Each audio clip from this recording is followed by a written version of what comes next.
Mula noon, mas pinili na lamang ni Brando na maglasing nang sa ganon kahit na papaano ay nakakalimutan niya ang babae. Kung bakit ba kasi sa akin ka pa iniwan ng mga magulang mo? Ang sakit mo sa ulo. Tumayo ang binata at pipikit-pikit pa ang mga matang humarap sa kanyang tiyahin. Kumapit ito sa lamesa para hindi tuluyang bumagsak. Ibig bang sabihin, napapagod ka na sa akin? Iwan mo na rin ako, kagaya ng mga tao sa paligid ko. Kagaya ni Ariela. Inotel, paano naman kita iiwan kung wala naman ibang mag-aasikaso sa'yo? Anong tingin mo sa akin, masamang tao? Kahit na masakit ka sa ulo, hindi kita kayang pabayaan. At saka isa pa nangako ko sa mga magulang mo na ako ang tatayo mong magulang hanggang sa makalaya na sila. Kaya ikaw, Brando, umayos ka naman. Ayusin mo ang buhay mo. Dahil nahihirapan din akong makita ganyan. Para hindi mo ako nakikitang nahirapan, tiya. Ganitong gawin mo. Pikit ka. Tuluyan ang bumagsak ang binata sa sobrang kalasingan. Hinigayon ni Manang Lita sa kanilang katre. Agad namang humilik ang binata. Napapailing na lamang si Manang Lita habang pinagmamasdan ng sabog na itsura ng kanyang pamangkin. Kinagabihan, nagising si Brando dahil sa ingay na naririnig niya sa labas ng kanilang bahay. Nangingibabaw ang boses ng kanyang tiyahin. Medyo nasa katinoan na siya noong mga oras na yon dahil sa haba ng kanyang tinulog. Sapat na para maalala na numero 1 tsismosa pala si Manang Lita sa kanilang lugar. Nakahawak pa sa ulo ang binata nang pilitin nitong tumayo. Napatukot siya sa lamesa nang makaramdam ng kaunting hilo. Ang bira naman. Hapon na, tsismisan pa rin ang inaatupag. Buti naman, gising ka na. Uy, wisit ka. Ginulat mo ko. Ngayon lang kita nakita ulit na medyo matino Nawala na ba tama ng alak sa utak mo? Nahihilo pa nga rin ako Luto ka nga ng may sabaw. Hoy, wag mo ako tusan Pagod ako kakabantay sa bakery natin. Ikaw, kailan ka titino para masamaan mo na rin ako sa bakery? Bakit ba kasi hindi na lang kayo humanap ng magbabantay? Maghanap na talaga ako. Nauumay na ako kaharap yung mga tinapay araw-araw Ikaw, wala ka bang balak? Negosyo ng mga magulang mo yun, di ba? Hindi ka ba natatakot na baka balang araw ang kinin ko yung bakery na yon? Sa itsura mo, mas mukha ka pang ikaw ang inaagawan kesa nang aangkin Sabay na napalingon na magpinsan sa labas. Kita nila si Manang Lita na laban sa pakikipagpalitan ng mga nalalamang tsismis. Ano na naman ba pinag-uusapan nila? Kaya aga-aga ang iingay. Umayos ng pagkakaupo si Randy at pinatong pa ang 2 paa sa dulong bahagi ng katre. Narinig ko kanina, may manananggal daw na namataan sa sagingan Ha? Manananggal? Totoo ba yan? Bakit ako tinatanong mo? Doon ka kina mama magtanong.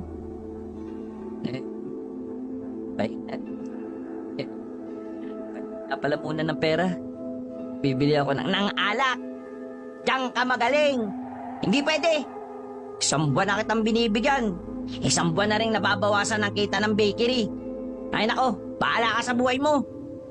Uy! Randy! Saan ka pupunta? Sa bakery. Umuwi lang naman ako rito para tumae. Nakita ko mukha mo kaya tatae na ako. Uy! Pahingi mo ng pera! Ay nako, mag-move on ka na, pinsan. Hindi na babalik si Ariela. Tandaan mo, ang hindi marunong lumingon sa pinanggalingan, hindi na babalik sa'yo yun! Pinagsasabi mo. Naglakad na palayo ang pinsan ni Brando na si Randy. Hindi na niya yun napilit pa na bigyan siya ng pera na lagi naman niyang ginagawa. Iiling-iling na uminom na lamang ng tubig ang binatang si Brando. Kinalkal niya ang kanyang bag pero puro barya na lang ang natira doon. Lumabas siya ng kanilang bahay. Nagbabaka sakali siya na may madaanan na nagiinuman ng mga kakilala. Wala na siyang pakialam kung anong alak pa ang nasa lamesa. Ang mahalaga lang sa kanya ay maramdaman niya ulit ang espiritu ng alak sa kanyang katawan. Napatigil siya sa paglalakad nang makita ang babaeng si Ariela na nakatayo sa kanto. Nabighan siya sa kagandahan ng dating nopya. Lalapitan niya sana iyon para kausapin, pero napatigil siya nang makitang may lumapit na lalaki sa dalaga. Ari. Nakahawak pa siya sa kanyang dibdib. Biglang nanikip ang kanyang dibdib. Uy, aray, sakit, hapdi, pighati, dalamhati, ouch, akirot at wasak. Uy, para kang tanga. Ano bang ginagawa mo sa likuran ko? Akala ko ba papunta ka sa bakery? Papunta, di ba dito yung daan? Ang daan patungo sa napakasakit na tanawin. Hoy, tumigil ka, sasapakin ko yung mukha mo. Saan asar pa ha? Tayong pinsan lang. Magtino ka kasi. Maging matinukan tao. Sigurado ko, kapag nakita ni Ariela na matino ka na, manghihinayang yan. O sige na, alis na ako. Kakausapin ko pa yung mga harina sa bakery. Akala ko, ako lang yung siraulo. Ito rin pala. Naglakad ng palayo ang pinsan niyang si Randy. Pagtingin niya mula kay Ariela, ay nakita niyang sumakay na yon sa motor kasama ang lalaki. May halong sakit pa rin siyang nararamdaman noong mga sandaling yon. Kaya naman, nilibot niya ang kanilang lugar. Naganap siya ng mga nag-iinuman. Sa dulong parte ng kanilang baryo, natanaw niya ang grupo ng mga tatay na hindi naman niya kilala. Dali-dali siyang lumapit sa mga yon. Hindi na siya nagdalawang isip na kapala ng kanyang muka. Pwede ba akong makiinom? Iniwan kasi ako ng babaeng mahal ko eh. Masakit ang puso ko. Pwede ba? Hindi nagsalita ang mga tatay. Tumango lang ang mga yon. Agad namang tinungga ng lalaki ang isang baso. Wala nang pakialam si Brando kung ang mga taong kainuman niya ay kilalang adik sa kanilang baryo. Ang mahalaga na lamang sa kanya ay malasing at pansamantala na namang makalimot. Makalipas lang ang ilang minuto, agad na nakaramdam ng pagkahilo si Brando. Nakakatatlong baso pa lang siya, pero iba ang tama ng alak sa kanya noon. Tawa siya ng tawa kahit wala namang nakakatawa. Kung ano-anong weirdong bagay na rin ang kanyang naiisip. Kung hindi natutulog ang Diyos, ibig sabihin puyat siya. Nagtawanan ng mga kainuman niya. Kitang-kita ang epekto ng droga na pasimpleng hinalo sa inumin ni Brando. Walang kamalay-malay si Brando na nasa ilalim na pala siya ng pinagbabawal na gamot. Kaya naman, hindi pa man nakakarami ng inom, tumayo na siya para humanap na naman ng kakaibang trip. Oh, paano? Alis na ako ha. Ang hihina niyong uminom eh. Teka, ikaw, bakit mukha kang pasa paningin ko ha? Isa kang talampakan na naganyong tao ano? Ha? Na may mga kalyo pa? Tawa lang ng tawa ang mga tatay na naroon. Nang magsimula na ring maglakad si Brando, biglang pumasok sa isipan niya ang manananggal. May kung anong pumasok sa kokote niya na pumunta sa sagingan. Gusto niyang makita ang manananggal. Gusto niyang malaman kung papaano nahahati ang manananggal. Nahati siguro yun ng patagilid. Narating ni Brando ang sagingan. Malakas ang kanyang loob dahil sa karga ng ipinagbabawal na gamot. Kaya naman, kahit madilim ay walang pakialam ang lalaki. Sinusuntok-suntok niya pa ang mga puno ng saging na nadadaanan niya. Pagkatapos ay bigla-bigla na lang tatawa na parang siraulo. Mga ilang sandali lang nakarinig na siya ng boses ng isang babae na parang nahihirapan. Agad niyang hinanap ang boses sa kaisipang yun ang manananggal. Madapa-dapa pa ang lalaki. Tumama ang ulo niya sa katawan ng puno pero parang wala siyang nararamdaman. Gumapang na lamang si Brando. Mga ilang sandali lang, narating na niya ang kinaroroonan ng kalahati ng katawan ng manananggal. Dahil sabog, parang normal lang sa kanya ang bagay na yun. Wala siyang nararamdaman na kahit kaunting takot. Aba, okay ah. Sa bewang ka pala nahati. Akala ko sa leg eh. Lumapit ang lalaki sa ibabang parte ng manananggal. Kita niya pang gumagalaw-galaw ang mga bituka ng aswang. Sa hindi malamang dahilan, may pumasok na kalokohan sa utak ng sabog na si Brando. Umupo siya sa harapan ng manananggal. Hinuha niya ang paa ng manananggal at kiniliti ng maraming beses. Tingnan na lang natin kung hindi ka pa bumalik. Sa halip na bumalik ang kalahating katawan ng aswang, sinipa siya nito sa mukha. Nakaramdam ng galit si Brando. Kinurot-kurot niya ang tuhod nito. Aba, loko. Brutal ako magalit ah. Hindi pa ito nakontento. Hinila-hila niya ang buhok sa binti ng manananggal. Ano ha? Masakit ha? Oh, eto. Kakalbuin ko tong balahibo mo sa binti mo. Ha? Pero sinipa lang siya sa ulo at sa muka. Sa puntong yon ay napuno na si Brando. Naubusan na siya ng pasensya. Kumuha siya ng bato sa paligid. Papaluin na lang sana niya ang paa ng manananggal, pero bigla na namang may pumasok na kalokohan sa isipan niya. Napalunok siya ng laway dahil sa pagkasabik. Sa lakas ng tama ng droga kay Brando, naisip niya ang pinakanakakadiring bagay na pwedeng magawa ng isang tao. Pero si Brando, naisip niya yun sa manananggal. Marahan siya ulit lumapit sa ibabang bahagi ng katawan.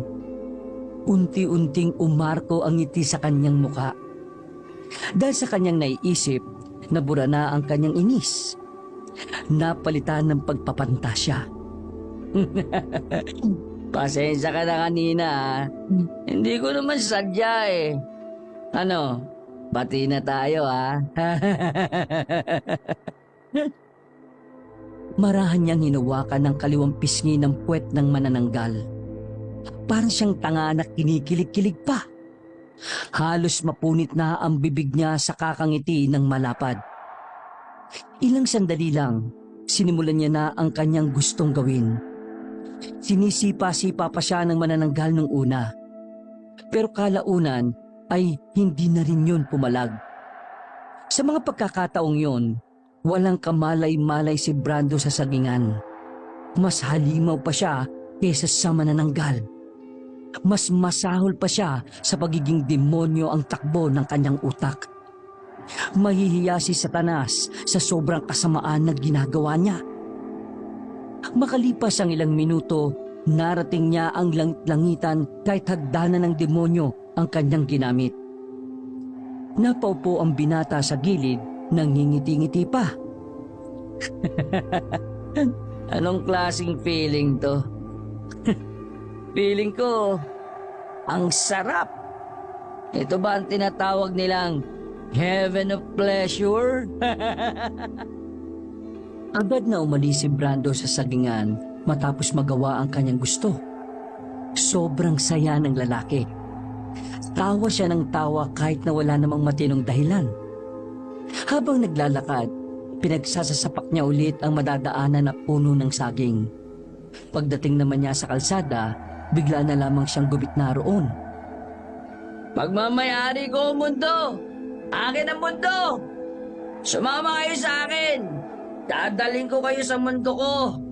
Pero, hindi kasama si Ariela ah. Charot. Hala, pamangkin ni Lita yan, di ba? Oo nga. Baliw na yata yan! Eh bakit nauna yung shirt niya bago yung brief? Dahil ako, si Super Brando! Natakot ang tatlong ginang at nagmamadali ng maglakad paalis. Walang humpay na tawa lang ang ginawa ni Brando.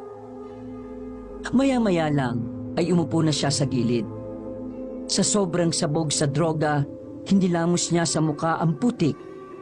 Humiga siya sa pag-aakalang nakarating na siya sa kanilang bahay. Sobrang haba na naman ang tulog ni Brando.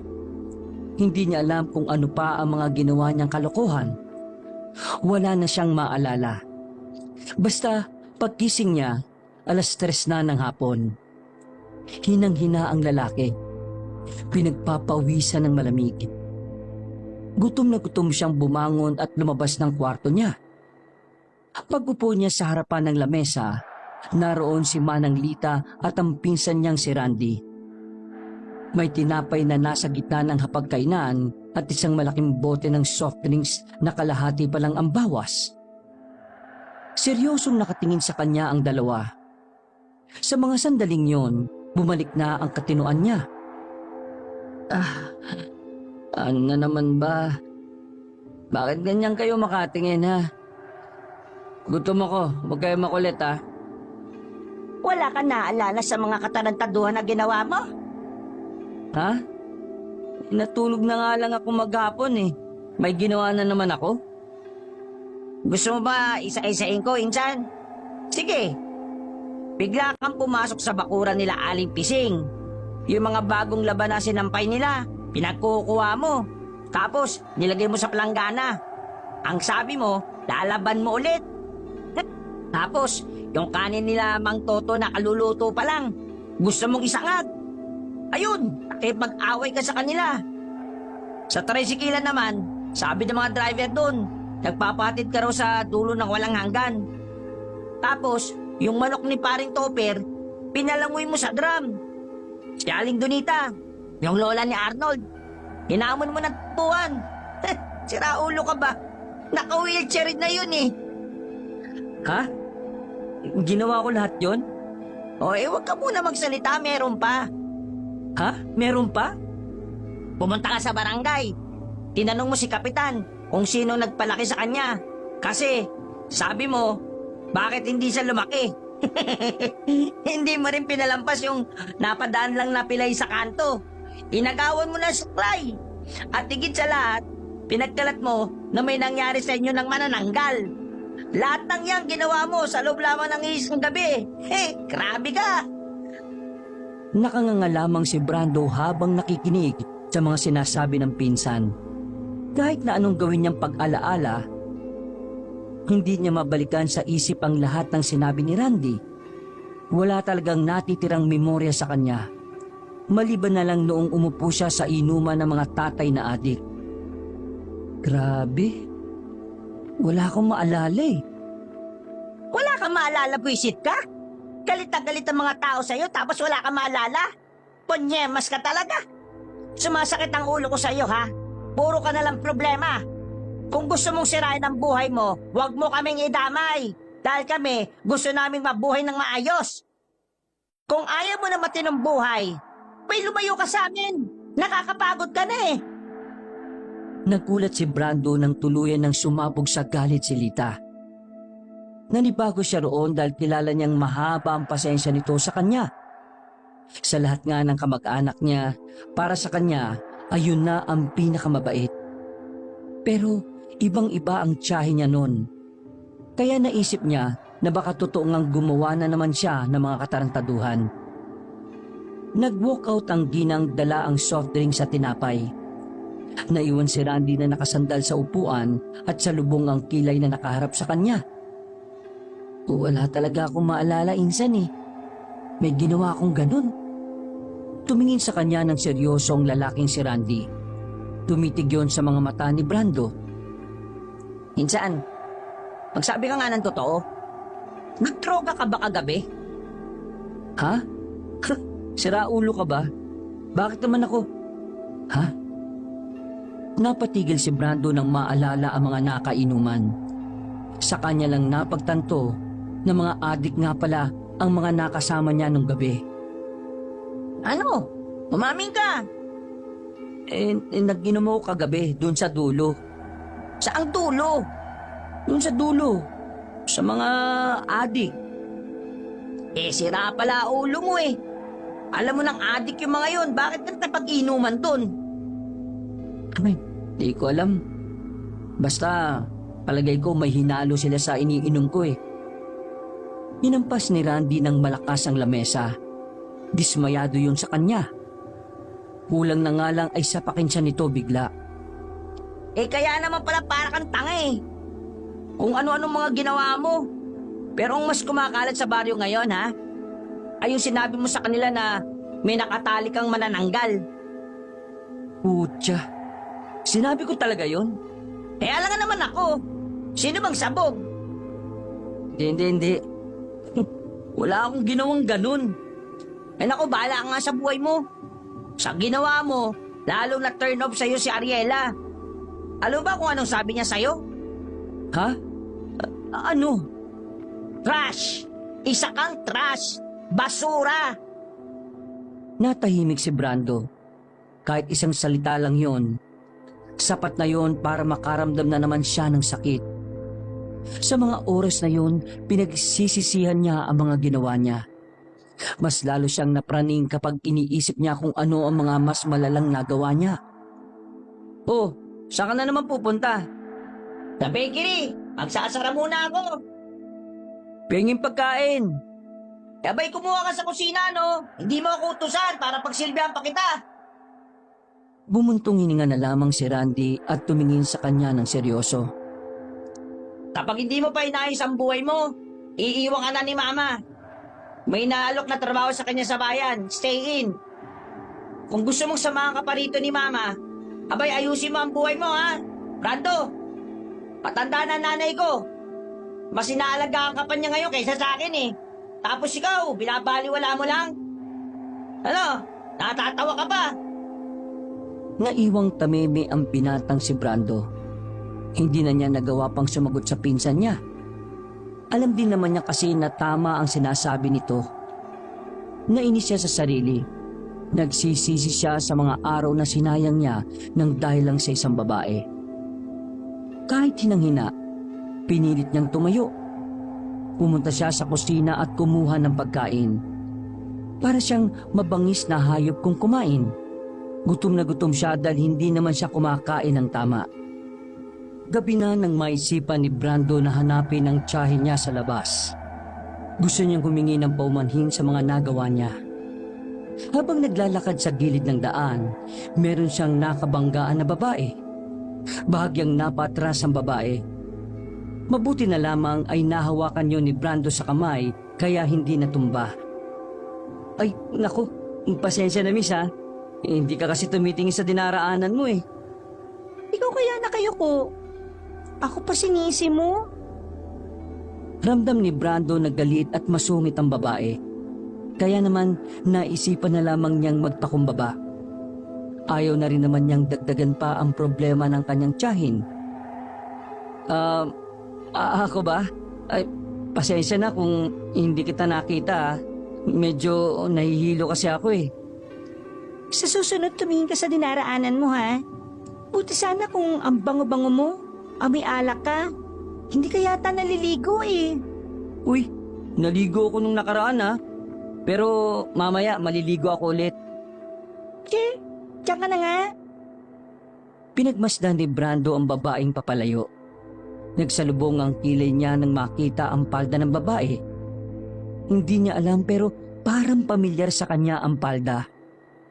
Wala lang siyang ideya kung saan niya yun nakita. Parang nahawakan ko na yung palda na yun eh. Saan ko ba yung nakita? Nakahawak pa ang lalaki sa kanyang patubo pa lamang na balbas. Pinagpatuloy na lamang niya ang paglalakad. Nakita niya ang kanyang tiyahin na may kinakausap na tao. Narinig niya na humihingi ng dispensa si Aling Lita. Palagay ni Brando, isa ang taong yon sa nagawa niya ng kalokohan. Pagkatapos mag-usap, agad niyang nilapitan ang kanyang tiyahin. Hindi sana siya nito papansinin pero hinarangan niya ang daraanan nito. Wala akong pera rito. Kaya wala akong may bibigay na pambili ng alak mo. Hindi naman ho ako hihingi ng pera, tiya. Gusto ko lang sanang humingi ng paumanhin sa mga naidulot kong kahihiyan sa inyo. Ay, wow! Ilalagnat ka yata. Epekto ba yan ng pagiging sabog mo? Iba talaga ang tama, ha? Tiya naman eh. Seryoso ko. Sorry na, pangako. Magbabagong buhay na ako. Aayusin ko na buhay ko. Hindi na ako magiging gago ng dahil lang sa isang babae. Tiningnan siya ng ginang na parang nagdududa pa sa kanya. Bumuntong hininga na lamang ang ginang. Hindi ka dapat sa akin humingi ng tawad. Doon ka humingi ng tawad sa mga taong ginambal at binwisit mo. Pangako, hingi rin ako ng tawad sa kanila.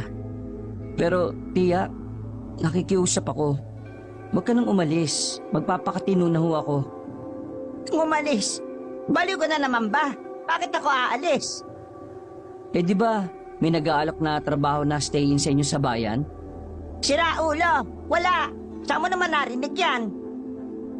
Napakamot sa ulo si Brando nang maalala na naisa na naman siya ni Randy. Ganun pa man, panatag na ang kanyang kalooban na hindi mawawala sa tabi niya ang tiyahin. Brando, matanda na ako, ha? Gusto kong makita kang maayos at maunlad bago man lang ako mawala sa mundong ito. Kaya sana naman umayos ka na. Bakit? Mamamatay na po ba kayo? May sakit po ba kayo? Buang! Wala! Ang kipot talaga ng utak mo, no? Kakaalak mo yan eh. Sabay silang napalingon sa gilid nang marinig nilang may mga natatarantang tao. Nang tanungin ni Aling Lita ang kumari niyang tsismosa rin, sinabi nitong nakita ng mga tao ang isang manananggal. Malapit daw sa sagingan at papunta sa barangay. Galit na galit daw ang aswang. Diyos ko, yan na nga ba sinasabi ko eh. Tiya, totoo ba talaga yung manananggal na yan? Di ba nga, pinagkakalat mo pa na may nangyari sa inyo ng manananggal? Tara na nga't makauwi na. Baka mamaya maabutan pa tayo rito sa labas. Nagmamadaling umuwi ang dalawa sa kanilang bahay. Sakto naman na kauuwi lang din ni Randy sa mga pagkakataong yon. Maging ang pinsang yon ni Brando ay nababahala rin. Baka sa mukha nito ang kaba. Ma, nakita ko yung manananggal na nasa tapat ng barangay kanina. Nanlilisik ang mga mata niya. Nakakatakot. Diyos ko, Panginoon. Bakit ba nagkaroon ng aswang dito sa baryo natin? Isara na ninyo ang bintana. Ikandado na maigi mga pintuan, ha? Bakit naman kasi tayo matatakot eh? Wala naman kayong ginawang masama sa aswang na yun, di ba? Kahit naman sino, pwedeng kagatin ng manananggal. Kakainin niya kung anong gusto niya at kung sinong gusto niya kainin. Brando, sigurado ka bang gawa-gawa mo lang yung mga nangyari sa inyo ng manananggal? Baliw ka ba? Malamang, sabog lang ako nun, kaya ako sinabi yun. Hindi ko nga maalala na sinabi ko yun eh. Baka ikaw yung hinahanap ng manananggal. Oh, bakit ako? Mukha kang tanga eh. Hoy, tumigil na nga kayo dyan. Mabuti pa manahimik na kayo. Baka mamaya marinig na may tao dito sa atin naman siya tumigil. Manahimik na kayo. Umupo na lamang si Brando sa katre at sumandal. Binuklat na lamang ng babae ang libro na may nakaipit na pera. Oh, akin na yan. May pera ka naman pala, tiya eh. Penge!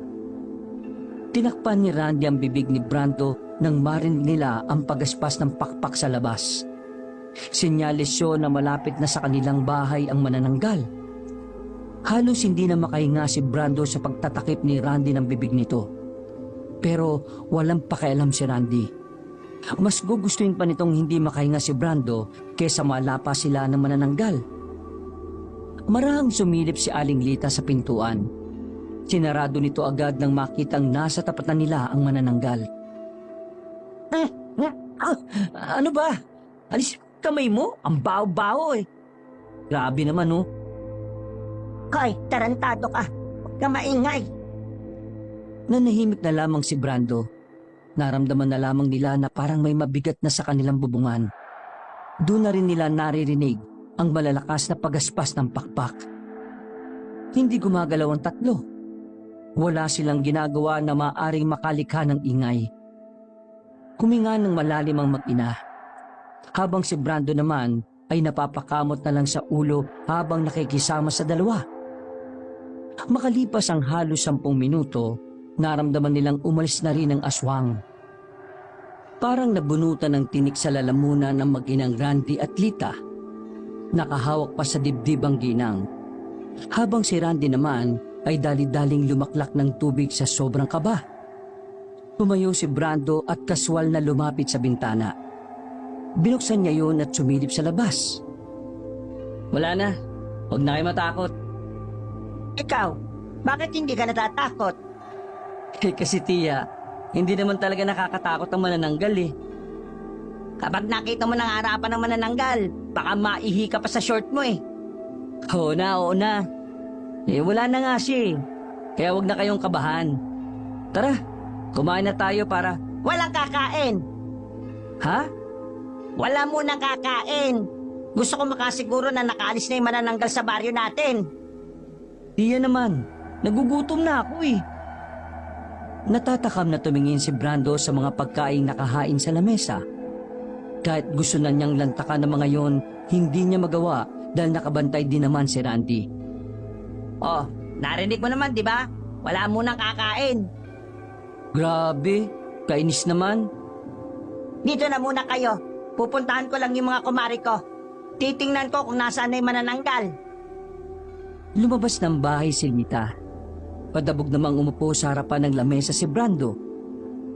Masama ang tingin sa kanya ni Randy na parang hindi galing sa pagkakasindak sa manananggal. Delikado ba talaga yung manananggal na yan? Ngumisi si Randy. Uminom ulit ito ng tubig bago nagsalita. Akala ko rin nung una, wala lang yung aswang na yan eh. Pero dahil natural na matalino at mapanuri ako, nagbasa-basa ako. Hinampas ng malakas ni Randy ang lamesa na kinagulat naman ni Brando. At malaman ko, kumakain pala sila ng mga laman ng tao. Karne ng tao.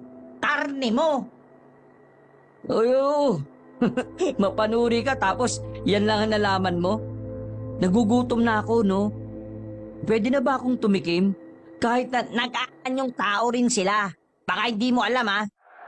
Nakaharap mo na pala ang aswang eh. Ang manananggal. Ang corny mo naman manakot. Ilang minutong nakipagtitigan si Brando kay Randy bago makabalik ang kanyang tiyahin. Nang sa wakas ay sinabi ng ginang na nakaalis na ang manananggal, nagsimula na rin silang kumain. Habang gising na gising ang buong baryo dahil sa takot na dinulot ng manananggal, tamang higalang si Brando sa kanyang kwarto habang nagtitinga. Nakatingin lamang siya sa kisame nang biglang may pumasok sa kanyang utak. Parang may naalala siya na senaryo sa gubat, partikular sa sagingan. Teka, nagpunta ba ako sa sagingan? Bakit parang may naaalala ko ron? Bumangon siya at sandaling nag-isip ng malalim.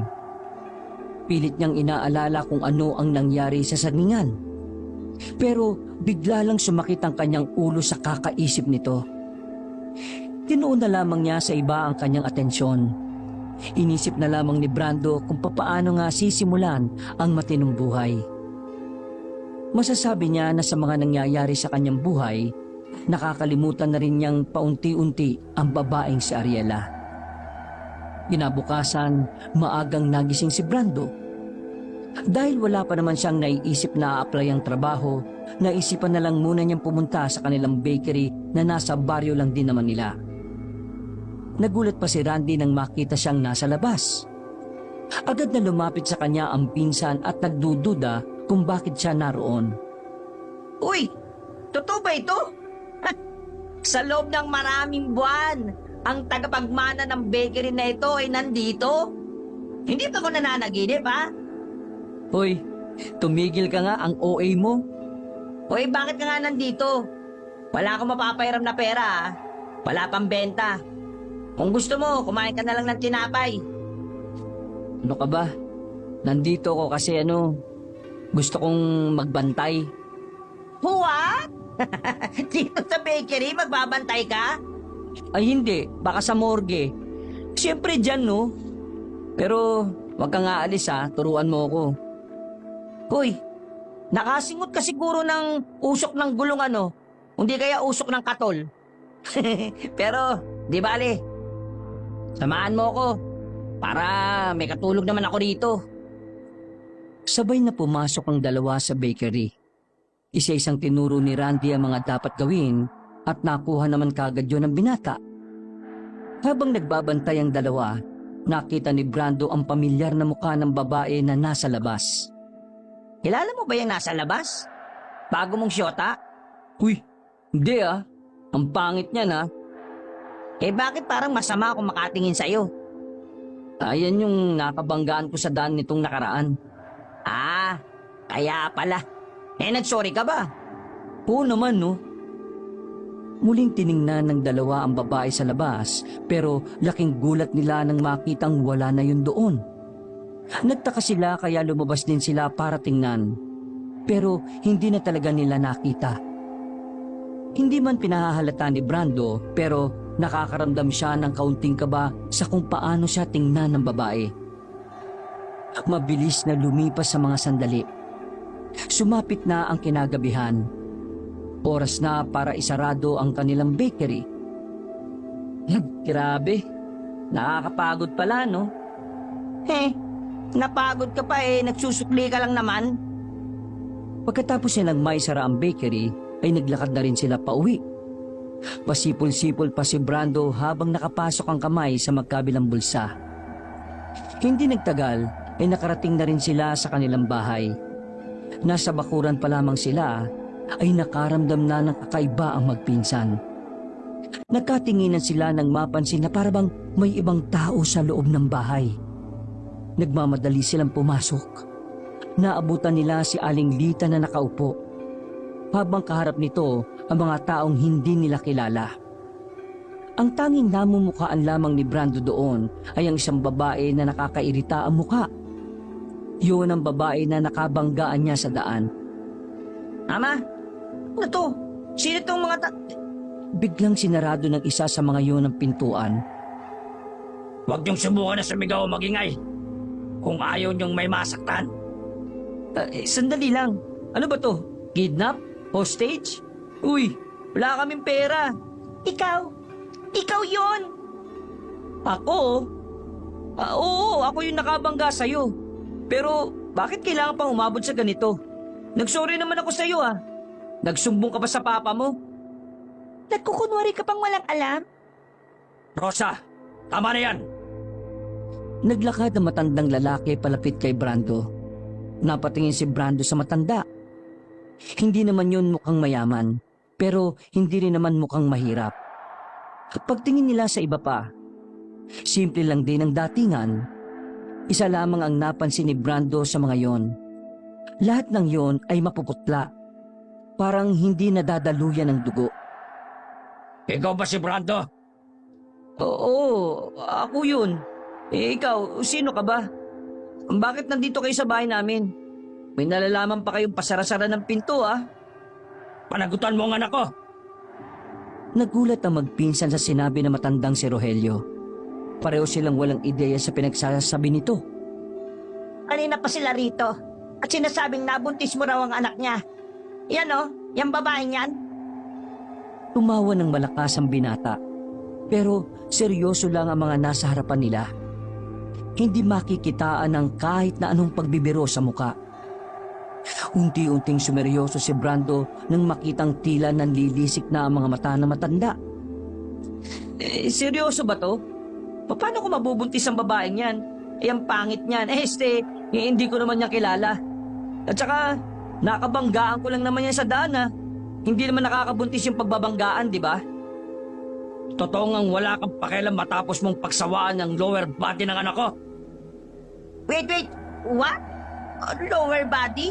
Ayun. Ewan ko dito. Mawalang galang na ho, Pero sino ho ba kayo? Hindi sino, kundi ano. Eh di, ano pala kayo? Munti ka nang matumba si Brando nang makitang nagbagong anyo ng mga yon. Namula ang mga mata nito at nangitim ang mga labi. Humaba rin ang mga kuko at tenga. May isa pang naglabas ng mahabang dila. Diyos ko, Panginoon, anong klaseng tao ba kayo? Napakapit si Lita sa anak na si Randy, habang si Brando naman ay napapasiksik na lamang sa sulok ng bahay. Hoy! Ano kayo? Mga aswang ba kayo? Akala ko, hindi mo pa malalaman eh. Anong kailangan nyo sa amin? Bakit kayo nandito? Kakainin nyo ba kami? Mga bulok naman namin, oh. Puro kami may sakit. Yan si Tia, may putok sa kilikili yan. Si Randy, may buni yan sa singit. O naman, may kulugo sa tumbong. Wala akong pakialam kung ano pang sakit meron ka. Hindi kami interesado sa laman ninyo. Nandito kami para sabihing panagutan mo ang anak kong si Rosa. Ko? Panagutan? Anong pinagsasabi mo? Hindi ko nga kilala yun eh. Ikaw yon, malakas ang kutob ko. Tsaka ikaw na mismo ang nagkalat sa mga taga-baryo ninyo, di ba? Ano? Hindi ko talaga kayo maintindihan. Habang wala ako, naramdaman ko may gumagalaw sa akin. Tapos, nakaramdam... Sandali nga. Wala ka tapos naramdaman mong may gumagalaw sa'yo? Sabog ka ba, miss? Manahimik ka muna, nagpapaliwanag pa ako eh. Kapag hindi mo tinikom ang bibig mo, yayariin ko yung tiya at pinsan mo. Napilitang manahimik si Brando. Kahit nakakaramdam ng takot ay pinilit na lamang ni Brando na tingnan ng babaeng nasa harapan niya. Nakaramdam ako ng kakaibang sarap. Nung una kinukurta ko. Tapos hinihila ang buhok ko sa binti. Tapos mga ilang sandali lang, nararamdaman ko na yung kiliti. Tapos saka ko na lang nalaman na may gumalaw sa akin nang bumalik na ako. Teka. Pwede ba ipaliwanag mo sa akin kung ano ka? Isa akong manananggal, no? Brando, di totoo yung pinagkakalat mo na may nangyari sa inyo ng manananggal? Ano? Sa hindi mapaliwanag na dahilan, unti-unting nagkaroon ng alaala si Brando nung gabing yon. Naalala na niyang pumunta na siya sa saningan. Pagkatapos ay may nakita siyang kalahating katawan na nakatayo roon. Pabulong na napamura si Brando. Hindi man niya aminin pero siya mismo ang nakakumpirma na totoo nga yun. Bumalik na sa alaala niya ang lahat. Gusto niyang masuka. Hindi niya inakala na kakayanin niyang gawin yon nang dahil sa epekto ng droga. O ano? Naalala mo na ba ang ginawa mong kalokohan sa anak ko? Kung tutuusin pwede ka naming paslangin ngayon dahil isang malaking kasalanan ng ginawa mo. Pero dahil ikaw ang magiging ama ng apo ko, hahayaan kitang mabuhay. Kapalit ng buhay mo, panagutan mo ang anak ko. Ayaw kong lumabas ng anak ko ng walang ama, ng isang bastardo. Oo nga, nagawa ko nga yun. Pero wala ako sa sarili nun eh. May naglagay ng droga sa iniinom ko, kaya hindi ko alam yung ginagawa ko. Ang tingin ko sa kalahati niya katawan isang buo. Kaya... Ano pa man ang dahilan mo, pinuntis mo pa rin ang anak ko. Diyos ko ka naman, Brando. Sa dami ng bubuntisin, manananggal pa talaga. Nginoon ko naman, Diyos ko naman, no? Panugutan mo ko. Palit nun, hindi namin sasaktan ng pamilya mo. Kung tatakas ka sa responsibilidad ng anak natin, mapipilitan kaming paslangin tong dalawang to. Maswerte ka pa nga Dahil kami yung tipo ng mga aswang na nakukuha pa sa pakiusapan. Dahil kung ibang aswang ang ginawan mo ng katarantaduhan, siguradong wala ka na ngayon. Pati ang tiya at pinsan mo. Brando, panagutan mo yan. Mamamatay kami kapag tumakas ka. Yak kasi, pabaya ka sa buhay mo Oo na, tama na. Pabaya na ako sa buhay ko. Wala akong silbi. Wala akong trabaho. Kaya wala akong karapatan na maging ama. Hindi ko kayang buhayin yan. Kaya huwag niyo na akong... Wala ka nang iintindihin dahil kami ang magtutustos sa apo ko. Gagampanan mo na lang ang gabay ng isang ama. Kaya wala kang may dadahilan sa amin para hindi panagutan si Rosa. Rosa, anak, tingnan mo ang mukhang ito Di ba, ganito kagwapo ang mga gusto mo? Ayan na, magiging ama ito ng anak mo. Uy, hindi ko pananagutan yan, oh. Ayaw kong maging ama ng isang aswang. Huwag mo akong subukan! Papaslangin ko ang dalawang yan kapag hindi ka pumayag! Bigla na lamang pinahaba ni Rogelio ang kuko nito at hinila si Aling Lita. Tinutok nito ang matalas na kuko sa liig ng ginang. Brando naman! Makakaya mo bang mamatay si Mama dahil sa'yo, ha? Ay naku, ona! Pananagutan ko na! Binaba ni Rogelio ang kuko nito at pinitiwan muli si Lita. Agad namang gumilid ang ginang at muling yumakip sa anak. At ikaw pa talaga ang may kondisyon? Ay pumapayag na nga ako eh. Isa lang naman ang hiling ko, na sana pumayag ka rin. O sige, anong hiling mo? Huminga ng malalim si Brando. Tiningnan niya ang babaeng si Rosa. Sa mukha pa lang ng babae, masasabi niya na agad na yun ang mukha na ayaw niyang makita araw-araw. Para kay Brando, pangit sa paningin niya ang babae dahil kamukha nito ang pangalawang veteranang tsismosa sa lugar nila. Sige, pananagutan ko siya. Pero yung lower body lang. Ginagago mo ba ako, ha? Wala namang mali sa sinabi ko ah. Yung lower body lang ang pananagutan ko kasi yun lang naman ang nakatali ko nung gabing yun eh. Kapag pati ang upper body pinanagutan ko, eh di magiging kabit ang upper body. Sa makatuwid, ang magiging ina lang ng anak ko sa kanya, eh ang lower body. Eh yun lang naman ang nakatali ko nung gabi. Wala naman yung upper body. Tanga ka ba? Iisa lang sila. Nahati lang sa dalawa. Anong lower body pinagsasabi mo na magiging ina ng anak mo? Ginagamit mo ba ang utak mo, ha? Upper body ang magdadala ng sanggol. Nauubos na pasensya ko, ha? Hindi ko na kayang kausapin ng sinaulong kagaya mo. Oo na, sige na. Pananagutan ko na yung lower and upper body. Ang ibig ko sabihin, yung buong siya. Nakahinga ng maluwag si Lita at Randy. Buong akala na mag-ina ay katapusan na nila kapag umiral na naman ang katangahan ni Brando. Basta, ipangako nyo lang sa akin ha, na hindi nyo sila sasaktan kahit na kailan. Huwag kang mag-alala. Kasama mo silang titira sa lugar namin. Ha? Total, pumayag ka na. Sasama na kayo sa amin ngayong gabi. Pupunta na tayo sa lugar namin. Huwag kayong mag-alala. May sarili kayong titirhan doon. Kaya mag-impake na kayo. Maghihintay kami sa labas. At kapag tinangka niyong magsumbong sa iba, o kaya tinangka niyong tumakas, may mamamatay sa inyo. Ano? Naintindihan niyo ba? Wala nang nagawa pang tatlo kundi ang tumango na lamang. Batid nilang mapapaikli talaga ang buhay nila kapag may ginawa silang hindi maganda. Mama ka talaga kahit kailan, Brando. Paano na ang bakery? Kumuha tayo ng pagkakataon. Tatakas tayo. Huwag niyo na pong tangkain, tiya. Hindi nila tayo sasantuhin. Buisit ka kasi. Puro na lang problema ang dulot mo sa akin. Makailang beses na silang kinatok ng mga aswang sa labas. Nagmamadali na silang nag-impake at saka lumabas na rin ng bahay. Para hindi sila makita ng mga tao, pinili ng mga aswang na dumaan sa liblib na lugar. Makakadikit lang ang tatlo habang naglalakad sila sa madilim na daan. Hindi pa rin makapaniwala si Brando na darating ang punto na makakasama nila ang mga aswang. Isang malalim na paghinga na lang ang nagawa ng binata. Nagsisisi na siya na kung may babalik lamang niya ang gabing yon, hindi niya gugustuhin makipag-inuman sa mga adik. Halos kalahating oras ang kanilang nilakad. Sa wakas ay natanaw na rin nila ang isang maliit na baryo. Bilang sa daliri ang mga bahay na naroon.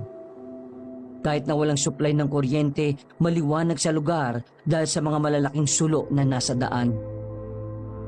Double check ko lang mga aswang ba talaga kayo o baka nananaginip lang ako? Ngumisi lang sa kanya ang matandang si Rogelio. Totoong nangyayari ang lahat ng ito, Brando. Hindi ka nasabog, no? Ay, naku naman, kainis! Paglapit nila sa maliit na baryo na yon, ay sinalubong sila ng mga naroon. Sa tingin pa lang, alam na ni Brando na aswang ang mga yon. Magginig kayong lahat! Kasama na namin ang ama na magiging apo ko. Isa siyang tao. Pero hindi niyo siya pwedeng galawin. Ganon din ang dalawa nitong kasama na tao rin. Ituring niyong sila ay parte ng angka natin. Dahil sa kauna-unahang pagkakataon, magkakaroon ng dugong tao sa ating lahi. Nagpalakpakan pa ang mga aswang nang naroon, habang si Brando at Randy naman ay napapakapit na lamang kay Aling Lita. Sumunod kayong tatlo sa akin. Dinala sila ni Rogelio sa isang bahay na may kalawakan din ang bakuran nito. Mukhang maayos din ang loob. Nagtataka si Brando kung bakit doon sila titira. Kung tutuusin, dapat ay malupit sa kanila ang mga aswang na naroon dahil di hamak na tao lamang sila. Ganito ba talaga kayo? O baka medyo mabait lang kayo sa amin kasi nabuntis ko yung anak nyo? Napatigil ang matandang lalaki na si Rogelio at tumingin ng seryoso kay Brando. Bakit? Ang tingin mo ba sa lahat ng aswang mababangis? Hindi ko alam. Sa totoo lang, wala naman talaga akong alam sa inyo eh. Kung hindi ako sabog nung gabing yon, hindi ko malalaman na totoo pala ang mga aswang eh. Hindi na nagsalita pa si Rogelio. Naano na itong pumasok sa loob ng bahay at sumunod na rin ang tatlo. Simple lang ang loob. Bungad ang higaan at maayos naman ito. Dito na kayo maninirahan dahil parte na kayo ng pamilya namin. Diyos ko, bakit naman ganyan? Tradisyon ng mga aswang ang sinusunod natin, hindi tradisyon ng mga tao. Nagpasalamat na lang kayo dahil sa mga aswang nakalmado kayo napunta. Hindi pa kami yung mababangis na iniisip ninyo. Sandali. May pinatatakbo kasi akong bakery. Ano yun? O sige, papayagan kitang makabalik-balik doon. Pero sa oras na magsumbong ka sa iba tungkol sa aming mga aswang na narito, tigok ang nanay mo. Lumangon na lamang si Randy. Pinangako na lang nito sa sarili na kahit na anong mangyari, wala siyang pagsasabihan. Lumabas na ang pinunong aswang na si Rogelio. Nang masiguro na mag-ina na wala na yon, agad nilang nilapitan si Brando. Pinagkukukurot ni Aling Lita ang binata. Pinagbababatukan naman ni Randy yon. Aray, ano ba? Bakit kayo nananakit? At hindi mo pa talaga alam kung bakit ang sarap-sarap mong saktan ngayon? Dahil na naman kasi sa'yo, kaya nalagay sa alanganin ng buhay namin ni Mama. Pambira ka talaga oh. Kung nagtitino ka lang kasi, hindi tayo aabot sa ganitong punto eh. Wala ka sanang tinirang manananggal sa sagingan. Oo na. Kasalanan ko na. Hindi niyo naman kailangang ulit-ulitin kasi hindi ko naman kinakalimutan eh. Patawarin niyo na ako kung pati kayo nadamay. Mas maigi pa sanang nawala na lang ako eh. Nang sa ganun, Aray! Anong mawala? Sira ulo ka talaga. Iiwan mo sa amin ang problema mo. Hoy, magpakalalaki ka. Yan ang kulang sa iyo eh. Isa kang duwag. Kaya ka iniwan ni Ariela eh. Kasi yan ang wala sa iyo. Lagi mong tinatakasan ang problema mo. O ano, narilto ka tuloy ni Mama. Kulit mo kasi. sige na, huwag na kayo mag-alala. Ayusin ko tong gusot na ginawa ko. Pinapangako ko na makakaalis din kayo rito. Ay nako, Panginoon ko. Saan ako nagkulang sa iyo? Pampihirang buhay naman ito. Naupo na lamang sila sa sahig. Tulala ang tatlo. Si Brando lutang ang utak. Binabalikan pa rin niya sa alaala kung papaano niya nagawang galawin ang manananggal. Doon niya napatunayan na mas demonyo pa sa demonyo ang drogang natira niya. Mga ilang sandali lang may kumatok na sa kanila. Si Brando na ang nagkusang nagbukas ng pinto. Bumungad sa kanya si Rosa na kasama ang iba pang aswang. May mga dala silang mga kaldero ng ulam at kanin, pati na rin plato at tubig. Pinabibigay sa inyo ni Ama. Kumain na daw kayo. Hindi kami kakain ng pagkain na galing sa mga aswang. Baka mamaya niyan maging aswang pa kami kagaya nyo. Tumingin ng seryoso ang babae sa kanya at umirap pa ito. Iritang-irita talaga si Brando sa babae. Bukod sa napapangitan siya rito, hindi rin gusto ni Brando na nag-iinarte yon. Hindi kami nangyayanggaw. Ang pagkain ng mga tao ay pagkain din namin. Pero may kaunting pagkakaiba lang sa lasa. Kung ayaw niyong kumain, wala namang problema. Hindi naman kami magugutom eh. Hayaan niyo na lang na mamatay kayo sa gutom dahil sa pagdududa. Padabog na lumabas ng bahay nila ang dalagang si Rosa. Pag-alis ng mga yon, ay kaagad silang lumapit sa lamesa. Pagbukas nila ng kaldero, umalingasaw ang mabangong singaw ng tinola. Hinalo-halo pa ni Lita ang laman nito at napagtanto na manok yon. Baka mamaya karne ng tao yan eh. Ba Randy? Sabi mo, nakain sila ng karne ng tao? Binatukan ni Lita ang binatang si Brando kaya nanahimik ito kaagad. May ba ang tao? Tingnan mo oh. Manok yan. Ma, safe bang kainin yan? Simpleng tinolang manok lang yan eh. Wala kayong dapat ikabahala. Buti naman. Nagugutom na ako eh. Kung totoo mga aswang nga sila, parang hindi naman sila nakakatakot. Para mga simpleng tao lang din naman pala sila. Ang pagkakaiba nga lang, bigla silang nagiging halimaw. Baka nga ang tamang inala ko. Hindi sila gaya ng ibang aswang. Parang sila yung uri ng mga aswang na nahahawig sa tao yung pamumuhay nila. Basta, kumain na tayo. Nagugutom na ako eh. Nilantakan na ng tatlo ang pagkain sa lamesa. Sarap na kumakain si Brando.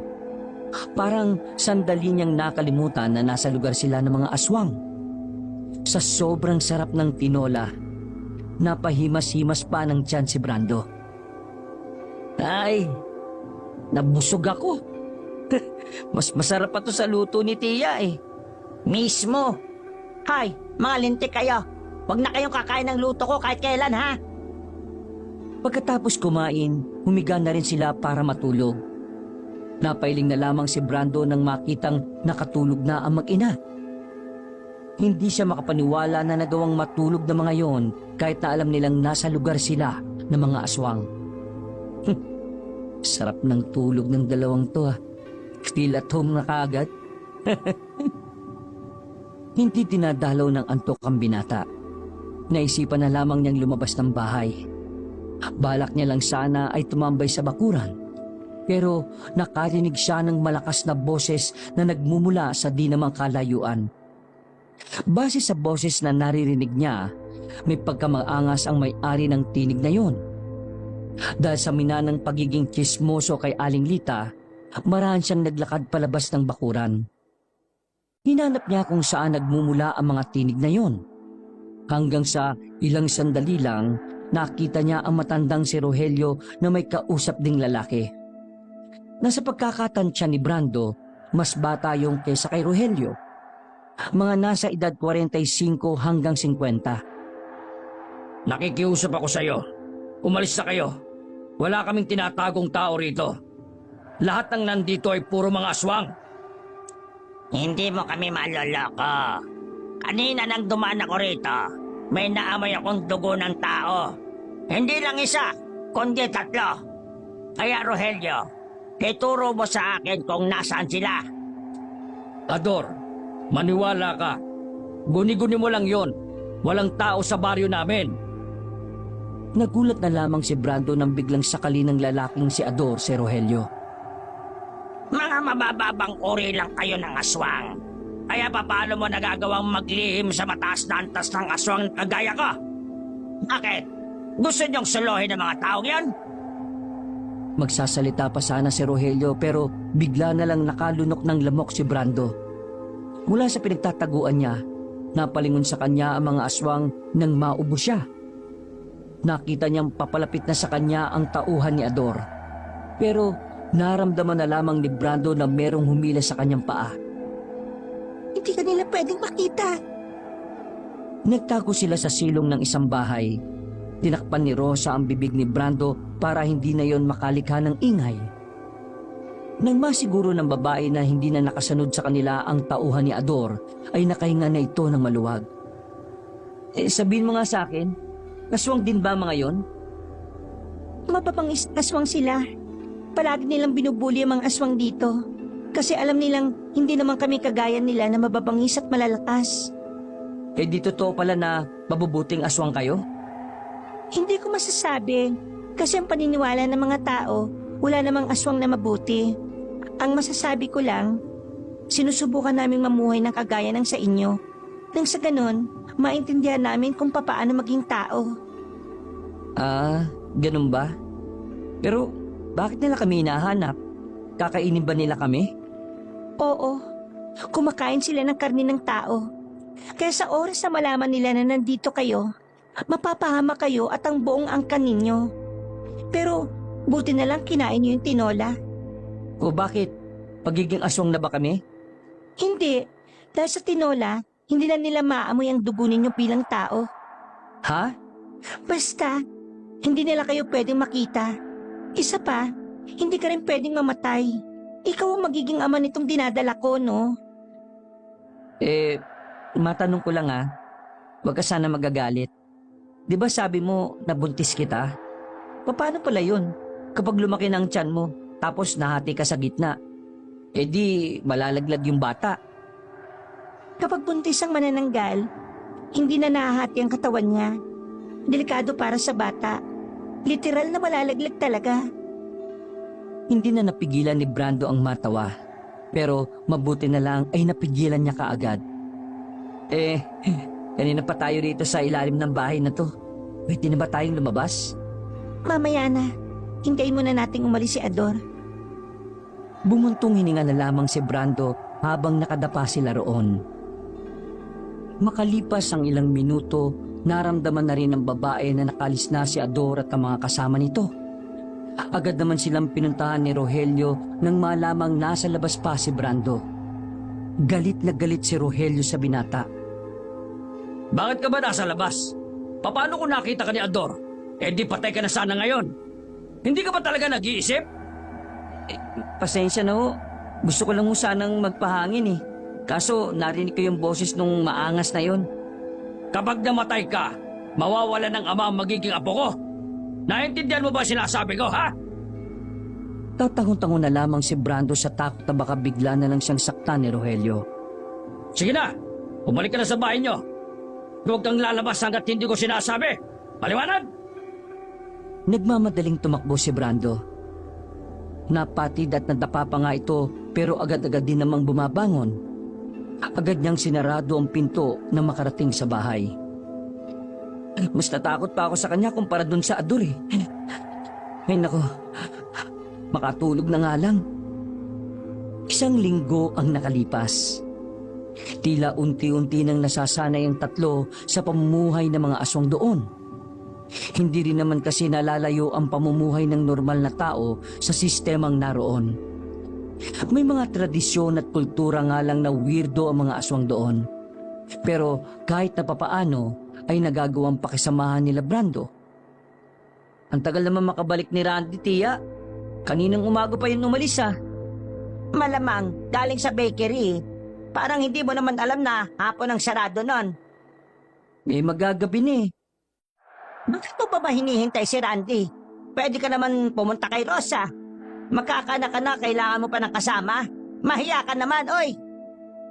Tiya, hindi pa rin talaga ako makapaniwala sa mga nangyayari. Nakabuntis ako ng manananggal. Tapos magkakaanak na ako na hindi ko alam kung aswang din. Eh matuto ko na sa mga kamalian mo. Yan ang matagal ko nang sinasabi sa iyo eh. Ang isang kamalian, pwedeng maging dahilan para magbago ang buhay mo.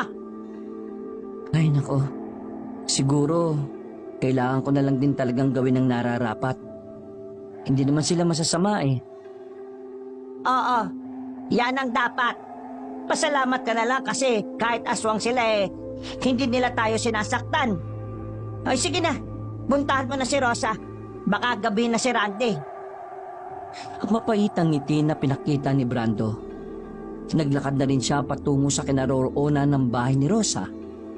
Kahit na siya ang ama ng dinadala ng babaeng aswang, hindi pa rin sila nagsasama sa isang bahay. Dahil hindi naman sila kasal. Naabutan ni Brando si Rosa na naglalabas sa bakuran. Kung hindi niya alam na aswang yon, iisipin niyang kagaya lamang si Rosa sa mga pangkaraniwang babae sa kanilang lugar. Hindi mo naman kailangan tulungan ako lagi eh. Wala naman namamagitan sa ating dalawa bukod sa anak natin. Parte na rin ng pananagutan ko ang alagaan ka dahil daladala mo yung anak natin. Sa totoo lang, nawiwindang pa rin ako sa nangyari. Hindi pa rin ako makapaniwala na nakabuntis ako ng aswang. Pero, alam mo, sa kabilang banda, naisip ko rin na wala rin namang pagkakaiba kung tao ang nabuntis ko eh. Dahil kung mabuti ka, karapatan mong panagutan kita kahit na aswang ka pa. Maraming salamat. Dinulungan ni Brando ang babae sa paglalaban nito. Madilim na ang paligid na matapos nila yon. Isinasampay na lamang nila yon nang makita sila nila Aling Lita at Randy. Natatarantang tumakbo palapit yon sa kanila. Oh, bakit? Ano ba problema? Pinapunta kami ni Mang Roelio dito kasi yung mababangis daw na aswang alam nang nandito tayo. Ano? Si Ador? Anong gagawin natin? Kakainin daw tayo ng mga yon. Diyos ko naman, Panginoon, gabayan mo kami. Kailangan niyang umalis. Sumama kayo sa akin.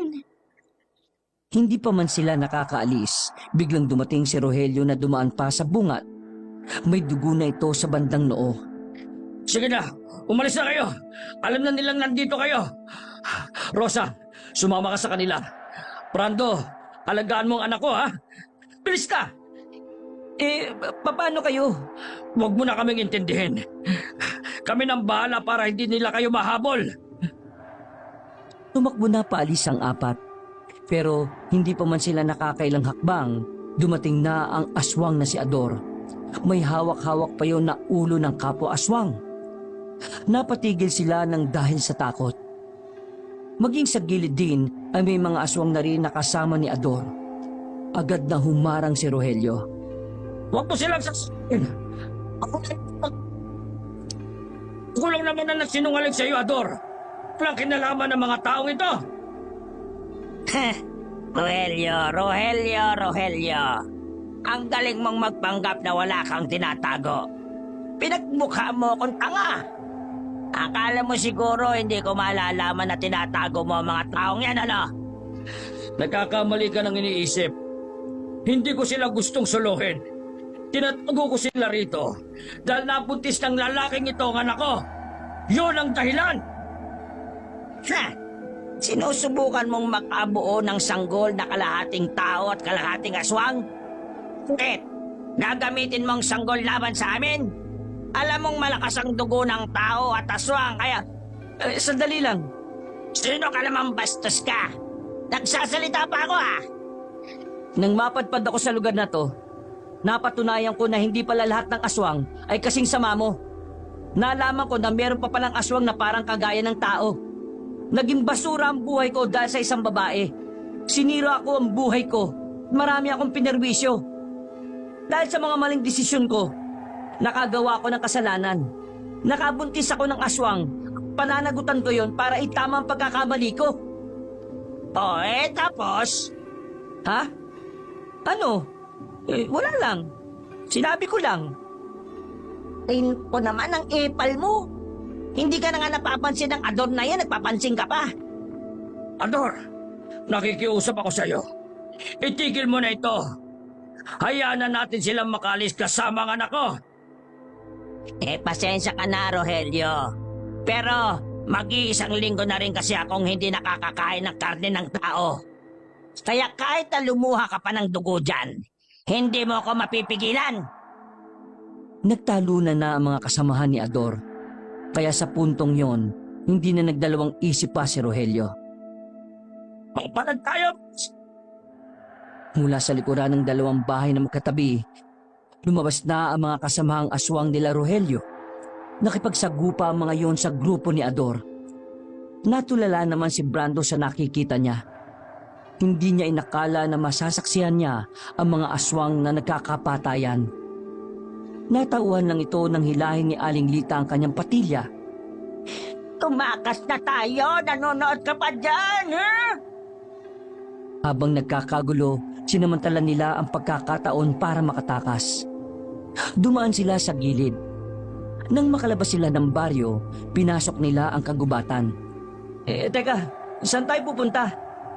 Hindi ko alam. Basta kailangan nating lumayo. Teka, hindi ka ba pwedeng makalipad? Hindi. Kailangan ko mahati bago lumabas ang pakpak ko. Hindi ka naman pwedeng tumakbo. Yung tiyan mo parang 5 buwan na kahit na 1 linggo pa lang. Baka makunang ka. Halika na, bubuhatin na lang kita. Ha? Anong ha? Hotdog? Walang nagawa si Rosa. Binuhat siya ni Brando at tumakbo na sila ulit. Aminado si Brando na mabigat ang babae. Kahit payat yon, para siyang bumubuhat ng 1.5 sako ng bigas. Pero dahil may malasakit siya sa batang nasa sinapupunan ng babaeng aswang, ayaw niyang matagtag ang tiyan nito kakatakbo. Kaya kahit mabigat ay nakakaya niyang tiisin. Sandali lang. Iniigal na si Mama. Sira ulo ka. Bakit mo pa kasi pinatakbo? Binuhat mo na lang din sana. Kaya daw niya eh. Ayan tuloy. Sandali. Pahinga tayo sandali. Pwede. Baka may makasunod sa atin. Randy, buhatin mo na lang si Tia. Ang kulit mo naman kasi, May. Pinasan ni Randy ang ginang at tumakbo na silang muli. Pagdating nila sa pusod ng kagubatan, bigla silang napatingin nang makitang nag-aabang na roon si Ador. Maliwanag ang buwan noong mga oras na yon. Kaya naman, kitang-kita nila ang nakakatakot na anyo ng lalaking aswang. Merong itong pakpak na malapad. Bato-bato ang katawan at mahaba ang dila. Binaba na muna ni Brando si Rosa. Ganon din si Aling Lita. Rosa, bakit ganon? Hindi naman naahati ang katawan niya pero bakit siya may pakpak? May mga aswang na pinagkalooban ng pakpak kahit hindi manananggal. Mababangis na aswang ang mga uri nila. Tingnan mo nga naman. Masosolo ko ang 3 tao na ito. Mukhang magandang hapunan ang meron ako ngayon Hindi mo sila magagalaw. Anong magagawa mo? Buntis ka, di ba? Gusto mo rin bang kainin ko yung dinadala mo? Buo na ba yan? Hoy! Ako harapin mo! Huwag kang pumatol sa babae o sa matanda o sa mamas boy. Ako ang kalabanin mo. At ano naman ang magagawa mo, ha? Ano? Hindi na nakapagsalita pa si Brando nang bigla na lamang tumalon sa harapan niya ang mabangis na aswang. Dinakma siya nito sa liig at iniangat sa ere. Pero napitiwan siya agad nito nang tusukin niya ang mata ni Ador. Bumuelo si Brando at sinuntok niya ng malakas si Ador sa muka. Pero sa kasamaang palad, hindi yung tinablan ng suntok niya. Sa halip, siya pa ang nasaktan. Aray ko! Aray! Muling nahawakan ni Ador ang binata at saka binalibag. Galit na galit yung kay Brando. Kaya naman agad nitong nilapitan ulit ang binata. Nasa aktong kakagatin na nito sa liig si Brando nang biglang dumating si Rogelio. Galing ito sa itaas ng puno. May hawak itong itak na siyang pinangtaga nito sa ulo ni Ador. Napaatras yun at saka nagpagewang-gewang. Pagtapusan na ng kasamaan mo, Ador! Hindi mo na kami ulit mapakapakan! Tuluyan ang bumagsak sa lupa ang wala ng buhay na si Ador. Hindi naman makatayo si Brando dahil sa sobrang sakit ng katawan. Pinasan na lamang siya ni Rogelio sa balikat. Nang makabalik na sila sa baryo, patay na ang mga kasamahan ni Ador. Kinaya nilang talunin ang mga yon dahil sa matagal ng strategy na inaral ni Rogelio. Ngayon, ligtas na kayong mananatili rito. Brando, maraming salamat sa pagprotekta sa anak ko at sa apo ko. Walang anuman pero pwede bang ihiga mo muna ako? Sobrang sakit ng katawan ko Natawa na lamang si Rogelio. Maya-maya lang ay dinala na siya sa isang silid. Mula nang matalo nila si Ador, nawala na ang pangamba ng mga aswang na naninirahan doon. Nadagdagan ang moral ng mga ito para magpatuloy sa buhay. Samantala, sa lumipas na 6 na buwan ay tuluyan ng nanganak si Rosa. Kumpara sa tao, mas mabilis manganak ang mga aswang kaya hindi na rin nagtaka pa si Brando. Lalaking sanggol ang isinilang ni Rosa. Kahit na alam ni Brando na may dugong aswang ang batang yon, hindi pa rin nagbago ang tingin niya roon. Para sa kanya, anak niya pa rin yun kahit pa anumang tahakin itong landas kapag lumaki. Tatanggapin niya yon sakaling maging ganap na itong aswang. Ang paglapas ng anak ni Brando sa mundo ang siyang naging hudyat para kay Brando na magtinuna sa buhay. Naganap na siya ng trabaho. Tuluyan na niyang kinalimutan si Ariela at tinuon na lamang ang atensyon sa kanyang anak. Dahil wala namang namamagitan sa kanilang dalawa ni Rosa, hindi sila nagsama bilang mag-asawa. Ganun pa man, pareho nilang pinalaki ng maayos ang batang pinangalanan nilang Brandosa. Papasok ka na ba sa trabaho? Nagsusuot ng sapatos si Brando noong mga oras na yon nang puntahan siya ni Rosa. Doon na rin kasi siya tumira. Habang si Aling Lita at Randy naman ay bumalik na sa kanilang baryo. Oo. Maraming kargahan ngayon eh. Ikaw na munang bahala sa anak natin ha. Babawi na lang ako mamaya pag uwi ko. Wala namang problema sa akin. Nasa na pala yung anak natin? Kasama ni Papa. Anong ginagawa? Kumakain na manok. Napatigil sa pagsisinta si Brando. Kumakain na manok? Oo, kalma lang. Siyempre pritong manok. Anong akala mo, hilaw? Ay nako, kinabahan ako ron ah. Huwag ka mag-alala. Kagaya ng pamumuhay namin, ganun din ang pamumuhay na kakamulatan ng anak natin. Maraming salamat ha. Huwag ka rin mag-alala. Magmula mamayang gabi, magiging ganap na pamilya na tayo. Ha? Manliligaw ako. No? Hoy, teka lang ha. Bumalik ka rito. Napapangiti na lamang si Brando habang naglalakad na paalis. Sa halos 7 buwan na kasi niya roon, natutunan na rin niyang mahalin si Rosa. Hindi na niya iniisip pa kung anong uri si Rosa. Ang mahalaga na lamang sa kanya ay ang kabutihang puso nito. Masayang pumasok sa trabaho si Brando. Alam niya, masaya rin siyang uuwi dahil may 2 naghihintay sa kanya. Ang kanyang anak at ang manananggal na magiging ganap na niyang